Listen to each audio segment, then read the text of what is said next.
500 বছর আগে জঙ্গলমহলের রাজা গোপীনাথ দেবীর স্বপ্নাদেশ পেয়ে জঙ্গলের গভীরে একটি মন্দির তৈরি করেছিলেন। এই মন্দিরে যাওয়ার রাস্তাটি ঘন জঙ্গলের মধ্য দিয়ে, যেখানে আছে 250 প্রজাতির বিভিন্ন রকমের ঔষধি গাছ। রানী তার সোনার চুড়ি দিয়েছিলেন এই প্রতিমা নির্মাণে। এখানে একসময় নবমীর রাতে নরবলি দেয়া হতো, যার রক্ত পাশের দুলুং নদীতে গিয়ে পৌঁছাতো। পুরানো মন্দিরটি বাজ পড়ে ধ্বংসপ্রাপ্ত হয়েছিল। পরে ওটিকে পুনরুদ্ধার করে বিষ্ণু মন্দিরে রূপান্তরিত করা হয়।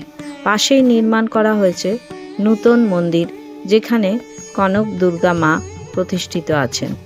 এখানে মাকে পান্তা ভাত, শাক ভাজা ও হাঁসের ডিম দিয়ে ভোগ দেওয়া হয়ে থাকে। বর্তমানে এটি একটি জীববৈচিত্র্য ঐতিহ্যপূর্ণ স্থানরূপে চিহ্নিত করা হয়েছে।